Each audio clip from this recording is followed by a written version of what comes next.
Graça e paz, igreja. Estamos alegres e felizes com Jesus Cristo? Amém, glória a Deus. É uma alegria poder participar desse culto, dessa celebração. Celebração é uma festa, amém? Então nós estamos celebrando aquele que é digno de todo o nosso louvor, aquele que é digno da nossa adoração, que é Deus, o nosso Deus, amém? No mês de fevereiro nós tivemos algumas saídas. Eu vi aqui o pastor falar muito de missões. Participei de uma conferência missionária ali no Kwanzaa Sul. Foi um período muito especial, onde tivemos diversos irmãos de igrejas da região participando dessa conferência. Também participei de uma conferência de liderança, onde veio irmãos de Moçambique, veio dos Estados Unidos. Foi ali em Lubango, essa conferência. Nós tivemos mais de 40 pastores da Convenção Batista, das 18 províncias aqui de Angola. Foi um tempo muito especial de aprendizado, de estar junto com aqueles pastores, aquela liderança. Me senti ali muito honrado, muito privilegiado de participar ali com aqueles irmãos, de um tempo tão gostoso ali, de falar do reino de Deus. Tanto o trabalho com missões, quanto o trabalho com liderança, o foco era salvar vidas. O foco é salvar vidas. Deus, ali no Jardim do Éden, quando o homem cai, quando tem a queda do homem, da humanidade, Deus já estende a mão para levantar. Por que Ele estende a mão para levantar? Porque ali Ele já tem um plano de salvação e de redenção da humanidade. Ali, naquele momento, de forma extraordinária, absurda, a gente percebe o carinho de Deus para mim e para você, aonde Ele já traz ali a resposta. Olha que Deus tremendo, maravilhoso que nós temos. E é o que eu quero conversar um pouquinho com você nessa manhã. Esse mês está fazendo um ano que nós estamos aqui em Angola. Para nós tem sido um tempo maravilhoso, especial, do mover de Deus. Nós vemos Deus se movendo em pequenas coisas e grandes coisas também. Então tem sido especial a nossa vivência com os irmãos aqui de Angola, a nossa convivência. Tem sido bom aprender com os irmãos e estar disponível para aquilo que Deus tem para as nossas vidas, para a vida da igreja. Então eu quero trazer minha gratidão por esse um ano. Se você perguntar, foi fácil? Se eu disser que foi, não é verdade. Mas faz parte do nosso crescimento, do nosso amadurecimento, faz parte da nossa caminhada. Currículo é uma caminhada. Então nós estamos formando o nosso currículo nessa caminhada da vida. E é muito bom saber que nós podemos contar com os irmãos, com a igreja, com a família de Deus aqui na terra. Não importa o país, não importa aonde a gente estiver, podemos juntos dar as mãos e avançar para aquilo que Deus tem para as nossas vidas. Amém? O texto que eu quero trazer fica em João capítulo 4, versículo 4. O tema é o tempo e o avivamento. Como eu disse, Deus ali já no Jardim do Éden, Ele traz uma resposta. E essa resposta de Deus ali, ela vem a ser consumada na sequência. Já vou ler o texto dessa consumação da resposta. Vamos começar antes com João capítulo 4, versículo 4. Por gentileza, vamos ler a palavra do Senhor. Eu quero pegar parte do texto, não está aqui no telão, a parte do texto onde diz: era necessário passar por Samaria. Era necessário passar por Samaria. Olha que texto tremendo da palavra de Deus, aonde era necessário passar. Por que era necessário passar por Samaria? Deus, Ele tem uma agenda para o próprio Filho dele. Deus tem uma agenda para mim e para você. Você não está aqui por um acaso, você não nasceu na família onde você está por um acaso, no país onde você está por um acaso. Deus tem uma intenção a meu respeito e a teu respeito. E Ele estabelece eu e você geograficamente, não é porque eu não posso mudar, tanto que eu mudei de país, mas Deus, Ele tem propósitos, desígnios para mim e para você, aonde Ele nos estabelece, e ali Ele vai mostrando aos poucos o que Ele quer da minha vida e da sua vida. É interessante que nós temos muitos desejos, muitos sonhos, e não estão errados, mas eu quero dizer que Deus tem sonhos a teu respeito. E os sonhos de Deus nós denominamos de propósito. Então, propósito é mais importante, é mais interessante para você do que os teus próprios sonhos. Porque um sonho, ele é passageiro. Você adquiriu, você conquistou, mas acabou. Agora o propósito, ele é eterno. O propósito, ele começa aqui na terra, mas ele é para a eternidade. Amém? Você crê nisso? Deus tem propósitos para mim e para você. E nós precisamos conhecer qual é o propósito de Deus a nosso respeito. Então, era necessário que Jesus passasse por Samaria, porque ali tinha uma mulher, a mulher samaritana. Você já ouviu diversas vezes essa história. E essa mulher precisava de um alívio. E Jesus vai ao encontro dessa mulher. Jesus aparece ali em Samaria. Estar em Samaria não era simples. Existia uma rivalidade entre os judeus e os samaritanos. Eles não se davam bem. Passar por Samaria não era um caminho agradável para nenhum judeu. Deus, porém, havia agendado um encontro com essa mulher.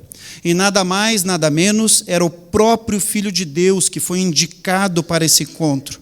Jesus passa por Samaria porque ele tinha o alvo claro de trazer salvação, de trazer alívio para a mulher que estava pesada. Ela tinha um sentimento de culpa nas situações que ela estava vivendo ao longo da jornada da vida dela.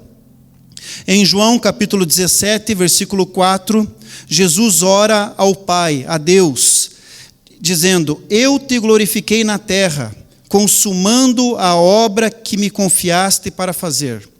O próprio Filho de Deus está dizendo: eu te glorifico, Pai, nas minhas atitudes, eu te glorifico, Pai, no meu exemplo de ser, eu te glorifico, Pai, na forma de falar, eu te glorifico, Pai, no meu dia a dia, nas questões minhas do dia a dia.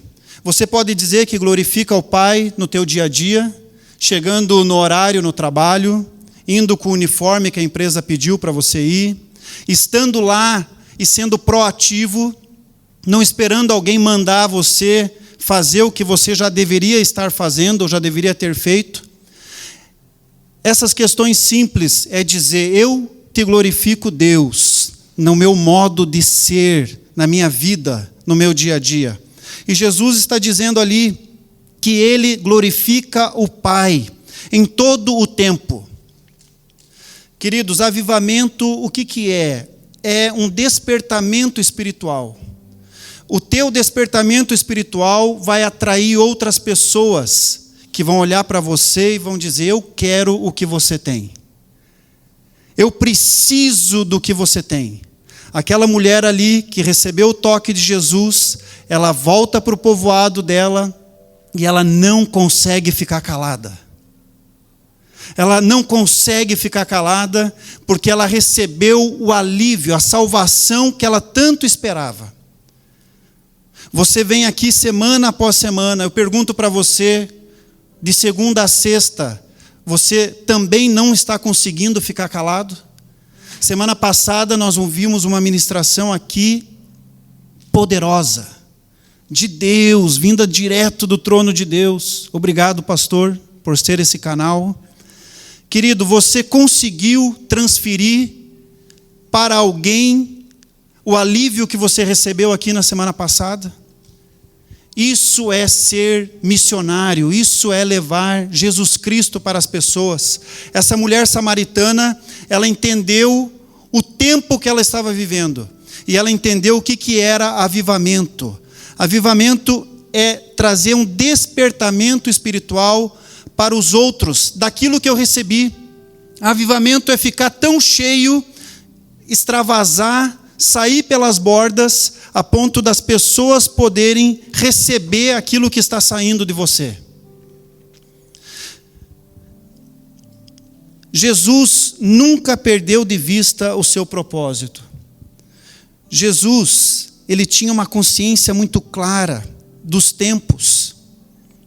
O tempo é uma semente, e é uma das 6 sementes que Deus nos deu. Devemos glorificar a Deus com as sementes que Ele nos dá. Você tem glorificado a Deus com as sementes que você tem recebido da parte de Deus? Deus é a fonte de todas as sementes que nós recebemos. Quais são as sementes? O corpo é uma semente. Você tem produzido com o corpo que Deus tem te dado? O corpo nasceu para a produção. Você tem produzido com essa semente? Deus tem nos dado palavras. As palavras devem ser palavras de vida. O texto de Provérbios nos instrui a trazer palavras de vida, que gerem vida. Palavras de vida geram resultados. Você tem usado a semente palavras com sabedoria. Deus tem nos dado dinheiro. O pastor aqui falou da importância do recurso que tem chego lá na cidade dele, lá na igreja dele. Você tem usado os recursos, que é uma semente, com generosidade. Deus tem nos dado a semente biológica, que é a capacidade de ter filhos. E essa semente deve ser usada no casamento. Você tem usado com discernimento, com sabedoria, com consciência, a semente biológica. Deus tem nos dado dons. Dons são sementes, para que nós possamos semear os dons na vida dos outros. E Deus tem nos dado tempo. O tempo não pode ser economizado ou recuperado. Sabia disso? E eu e você, nós recebemos a mesma quantidade de tempo. O pobre e o rico recebem a mesma quantidade de tempo. Quem mora aqui ou mora no Japão recebe a mesma quantidade. Nós temos a mesma quantidade dessa semente. O que nós temos feito com essa semente?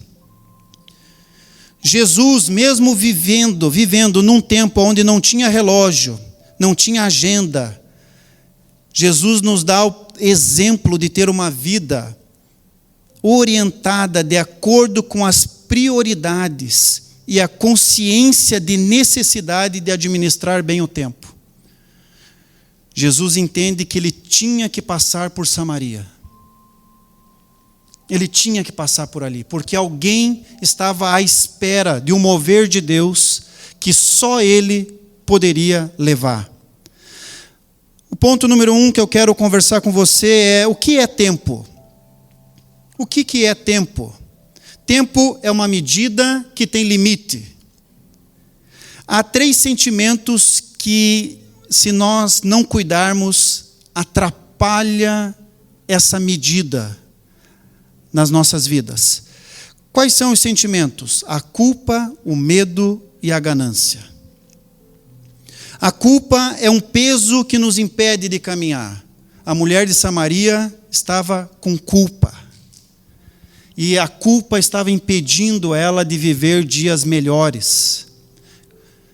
A culpa estava impedindo ela de receber tudo aquilo que Deus tinha para a vida dela. Culpa tem a ver com o passado. E a culpa nos deixa deprimidos. Como você tem lidado com esse sentimento? Isso atrapalha o nosso tempo. Atrapalha o avivamento, o mover de Deus que Ele quer para mim e para você. O medo nos paralisa, nos deixa inseguros para avançar. Medo tem a ver com o futuro.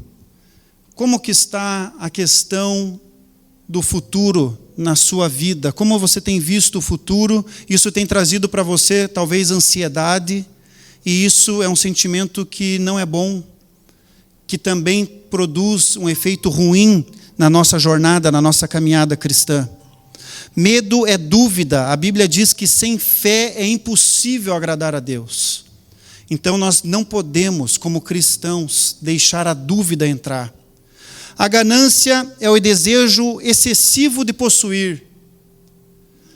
Como que você tem lidado com esse sentimento? Esse é um sentimento que atrapalha demais dos nossos dias. As pessoas adquirem produtos, serviços que não precisam.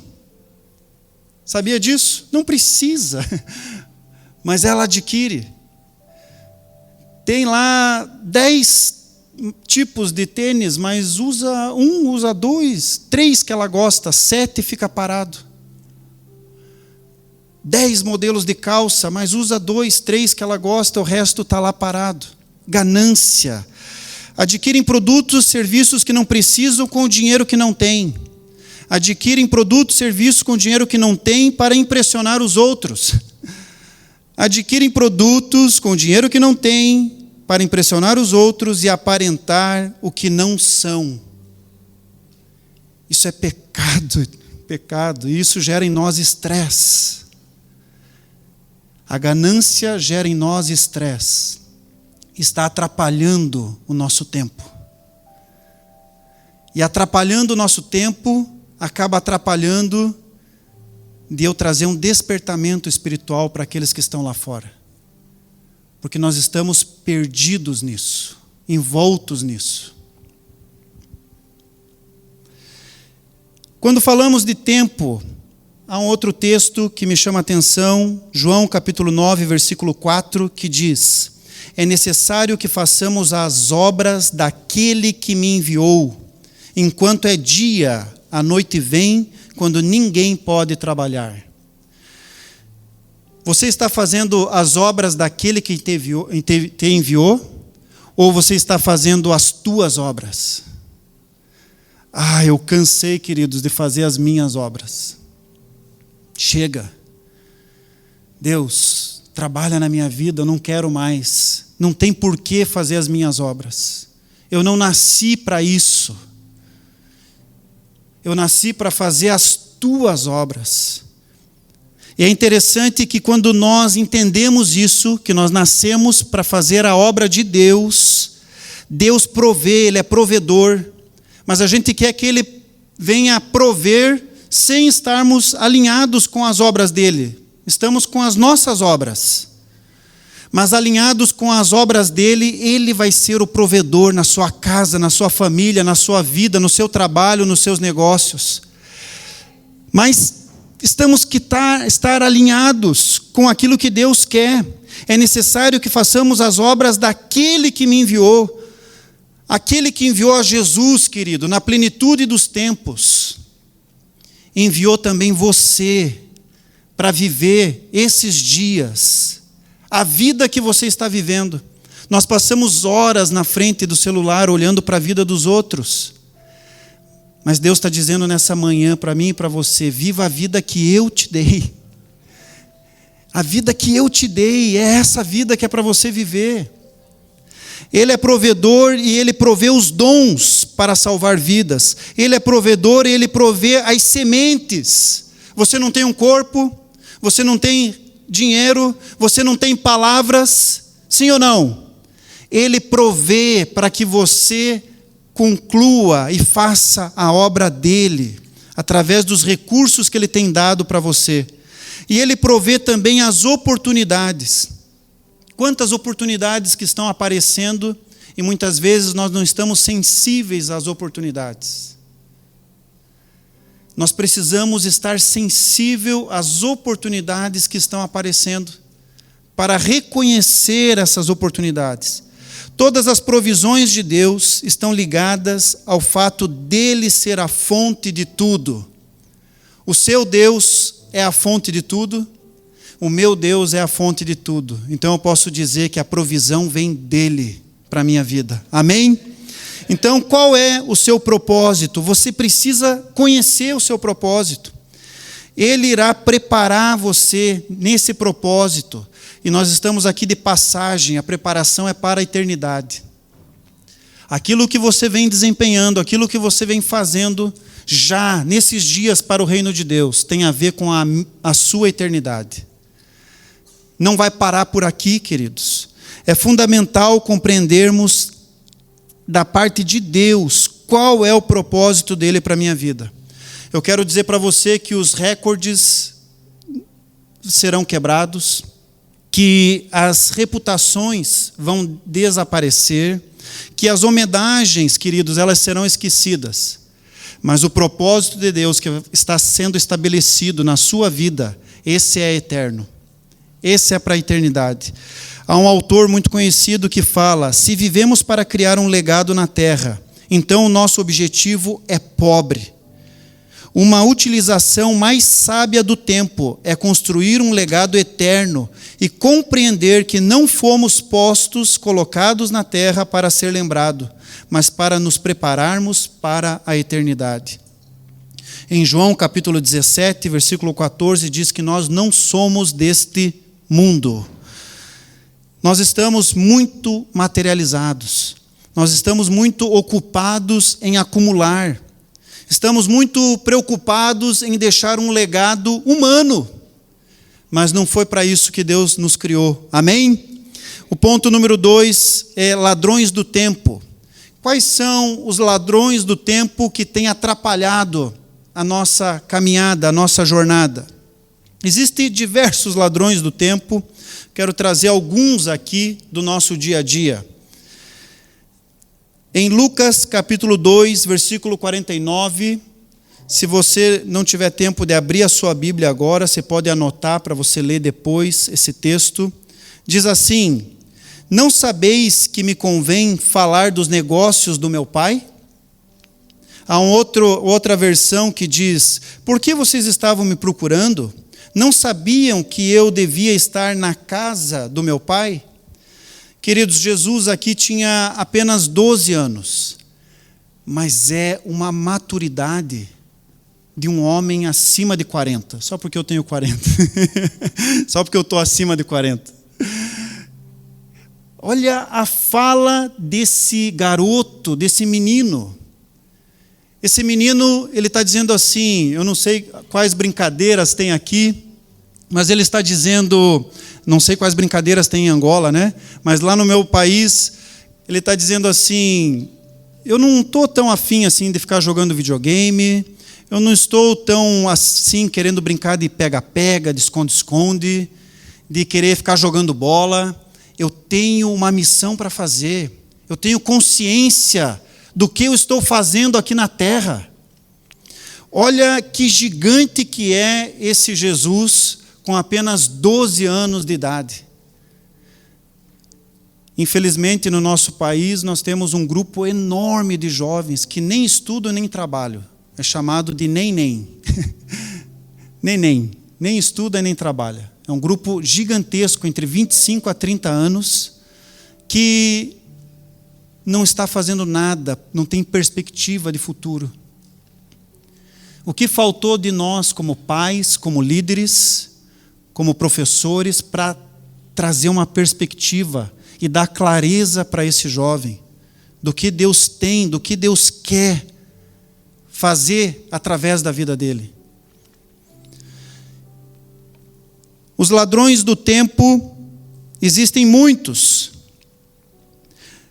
O tempo, nós podemos dividir ele, tem alguns autores que trazem a divisão. Eu gosto de um que chama-se Tríade do Tempo, que é o tempo dividido por lazer, trabalho e sono, tempo de sono. O tempo de sono não tem como a gente mexer muito. Biologicamente, o ser humano precisa de 7 a 8 horas de sono por dia. Tem uma pesquisa que fizeram um cálculo, o pastor gosta de matemática. Quando você chega com 40 anos, se você dorme 8 horas por dia, você passou 13 horas da sua vida dormindo. Imagina aqueles que 13 anos da sua vida dormindo. 13 anos é bastante tempo. Imagina aqueles que dormem 10, 12 horas por dia. Quanto tempo que não passa de olho fechado? Nós não estamos aqui nesse mundo para descanso. Não é aqui o nosso tempo de descanso. Existe, dentro dessa tríade, o tempo de lazer. O lazer é entretenimento. Não estou dizendo que está errado, mas nós estamos aqui para que a nossa semente, corpo, produza para o reino de Deus. Nós não podemos olhar tantas pessoas aí fora perdidas, clamando por um alívio, e nós muitas vezes tendo a resposta, mas não dando a resposta. Nós muitas vezes sendo a resposta, mas as pessoas olhando para nós e não vendo que nós somos a resposta. Então, é importante dormir, é importante trabalhar, é importante ter lazer, é importante, mas a consciência dos motivos que nós estamos aqui, vivendo esses dias. Quais são os ladrões do tempo? A procrastinação. Te dão 10 dias para trabalhar, fazer um trabalho, você começa no 9º dia, porque você diz, eu só trabalho sob pressão. Eu começo no 9º porque é só... E se no 9º ficar gripado, tiver alguma coisa adversa, e daí? Tem que entregar no 10º. Se te deram 10 dias, começa no 1º. Começa no 1º dia. Não empurra. Procrastinar é empurrar. No meu país nós falamos empurrar com a barriga. Aqui também. Não empurre com a barriga. Interrupções. Cuide com as interrupções. Fazer devocional com o celular do lado é bem difícil. Põe no modo avião e você vai conseguir concluir 30 minutos sem interrupção. Faça a tua oração com o celular fora do quarto. Quando ensinaram para nós que é para entrar no quarto e fechar a porta, se tivesse celular nos dias de hoje, com certeza eles iam dizer, não leve o celular. Não leve o celular. Feche a porta e não leve o celular. As interrupções é um ladrão do tempo. Cuide com a internet, cuide com as mídias sociais. Passamos muito tempo. Esse joguinho aqui é para relaxar. Querido, 1 hora, 1h30 relaxando. Você nem percebe. 1h30 ali relaxando. A falta de planejamento é um ladrão do tempo. Não saber delegar, dividir responsabilidades, compartilhar responsabilidades. E a falta de prioridades claras. Eu separei alguns ladrões do tempo aqui para o teu entendimento. Qual dos ladrões do tempo que eu falei agora, que tem atrapalhado você, a tua vida, que tem atrapalhado o seu tempo com o Criador do universo? Você é mordomo do tempo. No reino de Deus, nós investimos em pessoas. O alvo de Deus foi enviar Jesus por causa de mim, de você. Jesus foi ter um encontro com a mulher samaritana por causa da mulher, daquela única mulher. Então, no reino de Deus, nós investimos em pessoas. Mas no reino dos homens, é muito falado, invista em si mesmo. Não é isso? Invista em si mesmo. Eu não sou contra, eu faço bastante curso. Estou fazendo um ainda, me graduando num mais um curso. Mas equilibre a balança.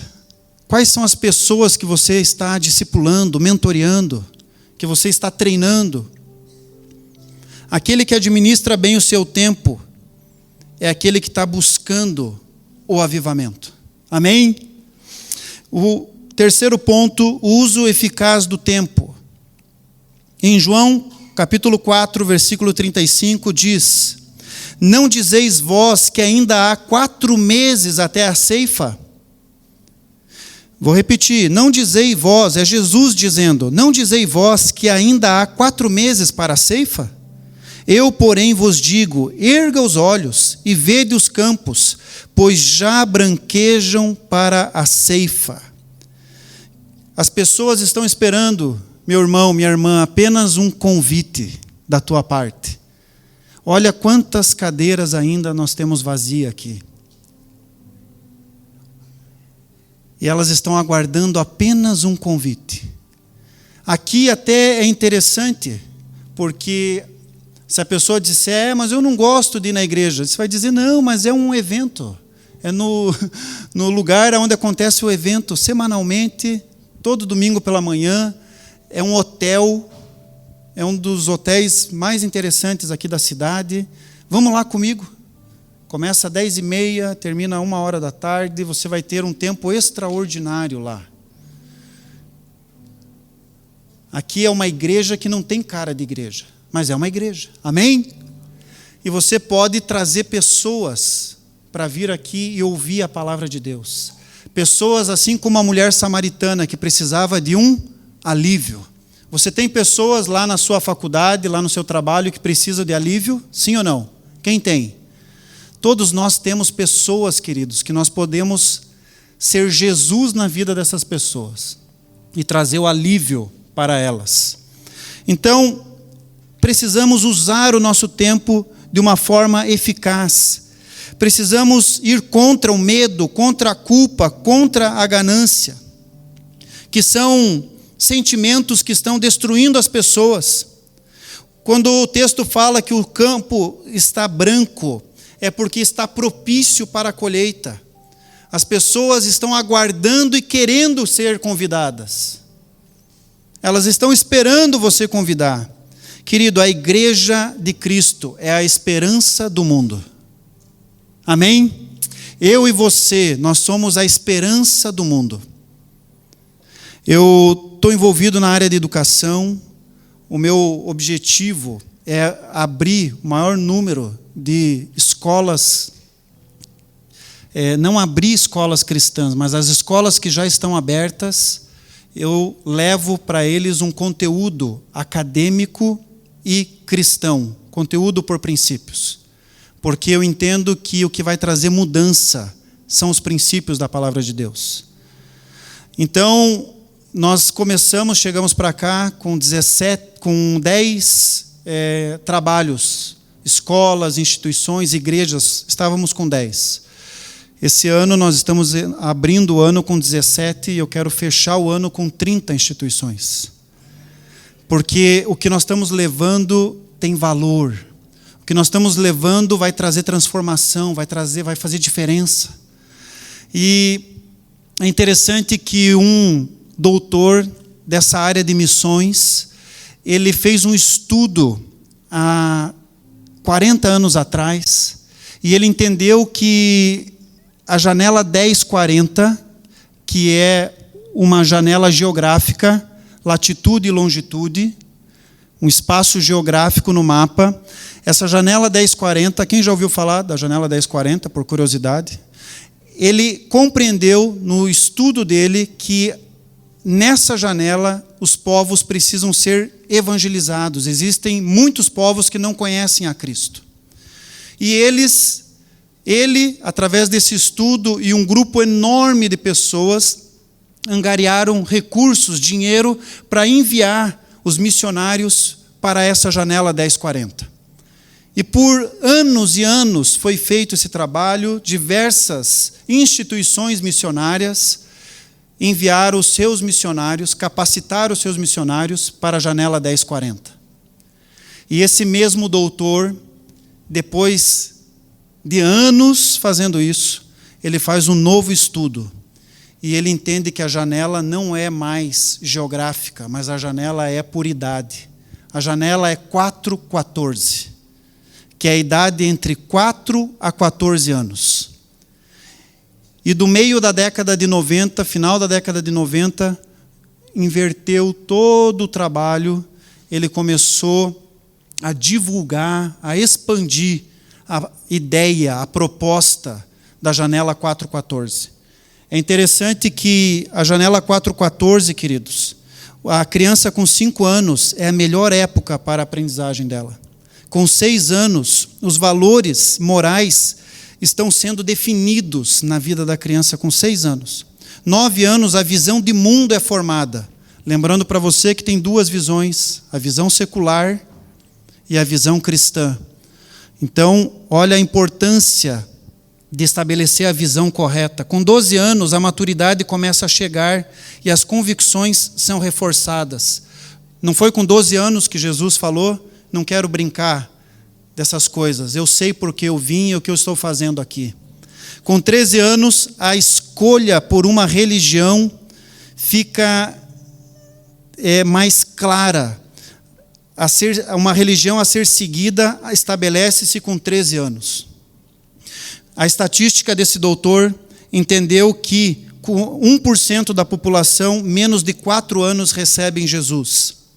85% recebe entre 4 e os 14 anos. 10% é entre 15 e 30 anos. E apenas 4% após os 30 anos. Com esse entendimento, ele compreendeu a importância de trabalhar com crianças e adolescentes, de investir nessa geração. Eu quero dizer para você, nessa manhã, todos nós precisamos ser um cristão. Atos 1:8. Vamos ler o texto de Atos 1:8. O que diz a palavra de Deus? Diz assim, em Atos 1:8. Receberão poder quando o Espírito Santo descer sobre vocês. Receberão poder quando o Espírito Santo descer sobre vocês. E serão minhas testemunhas em Jerusalém, em toda a Judeia e Samaria e até os confins da terra. Jerusalém, queridos, é em casa, é com os seus parentes.